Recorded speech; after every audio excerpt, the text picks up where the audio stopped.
"May I ask you, citizen," the man in tussore silk asked sadly, "where apartment number 50 is?"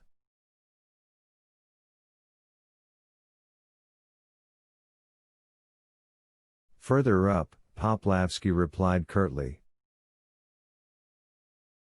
"I humbly thank you, citizen," the little man said with the same sadness and went on up, while Poplavsky got to his feet and ran down.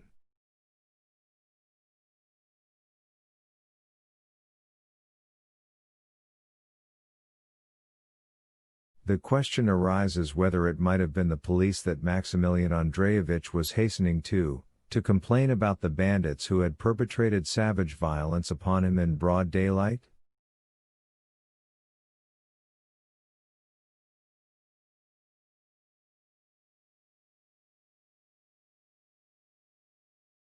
No, by no means, that can be said with certainty. To go into a police station and tell them, "Look here, just now a cat in eyeglasses read my passport, and then a man in tights, with a knife." No, citizens, Maximilian Andreevich was indeed an intelligent man.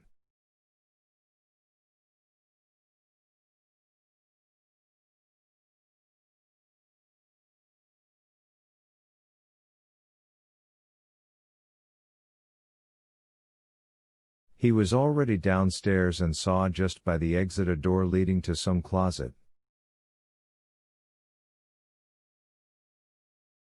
The glass in the door was broken. Poplavsky hid his passport in his pocket and looked around, hoping to see his thrown down belongings.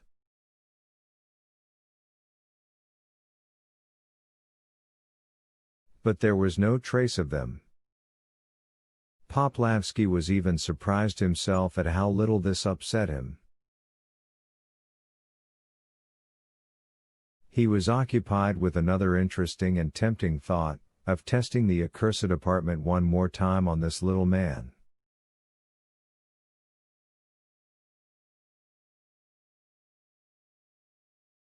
In fact, since he had inquired after its whereabouts, it meant he was going there for the first time.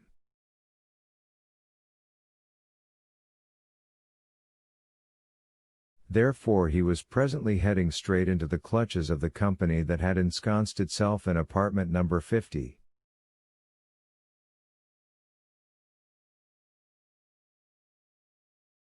Something told Poplavsky that the little man would be leaving this apartment very soon. Maximilian Andreevich was, of course, no longer going to any funeral of any nephew, and there was plenty of time before the train to Kiev.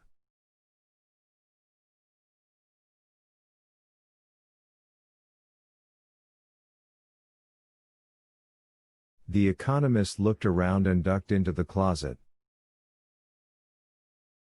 At that moment way upstairs a door banged. "That's him going in," Poplavsky thought, his heart skipping a beat.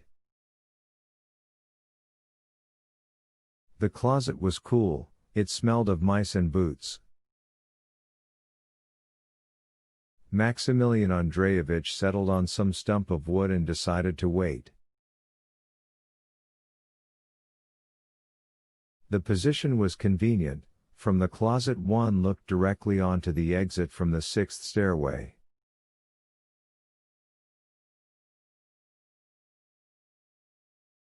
However, the man from Kiev had to wait longer than he supposed.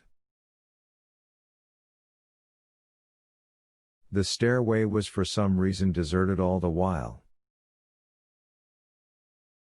One could hear well, and finally a door banged on the 5th floor. Poplavsky froze. Yes, those were his little steps. "He's coming down." A door one flight lower opened. The little steps ceased. A woman's voice. The voice of the sad man, yes, it's his voice. Saying something like, "Leave me alone, for Christ's sake." Poplavsky's ear stuck through the broken glass. This ear caught a woman's laughter. Quick and brisk steps coming down. And now a woman's back flashed by.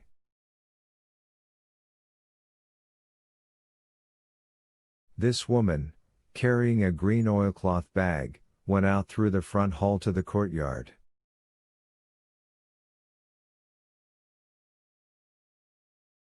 And the little man's steps came anew. Strange. He's going back up to the apartment. Does it mean he's part of the gang himself? Yes, he's going back. They've opened the door again upstairs. Well, then, let's wait a little longer. This time he did not have to wait long. The sound of the door. The little steps. The little steps cease. A desperate cry. A cat's meowing. The little steps, quick, rapid, down, down, down.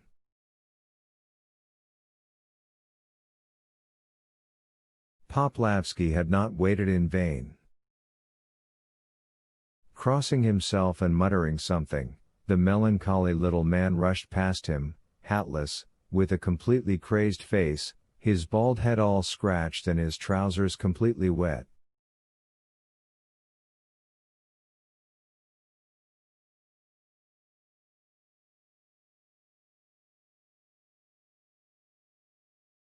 He began tearing at the handle of the front door, unable in his fear to determine whether it opened out or in, managed at last, and flew out into the sun in the courtyard.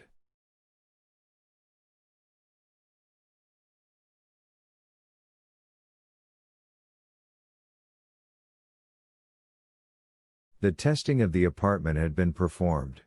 Thinking no more either of the deceased nephew or of the apartment, shuddering at the thought of the risk he had been running, Maximilian Andreevich, whispering only the 3 words.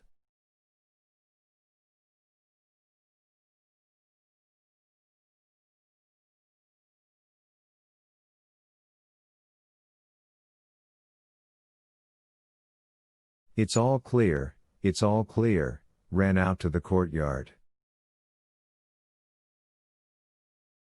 A few minutes later the bus was carrying the industrial economist in the direction of the Kiev station.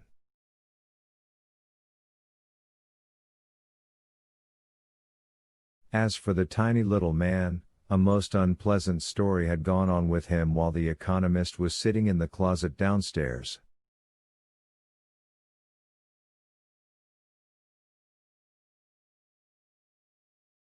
The little man was barman at the Variety, and was called Andrei Folch-Sokov. While the investigation was going on in the Variety, Andrei Fokich kept himself apart from all that was happening, and only one thing could be noticed, that he became still sadder than he generally was, and, besides, that he inquired of the messenger Karpov where the visiting magician was staying.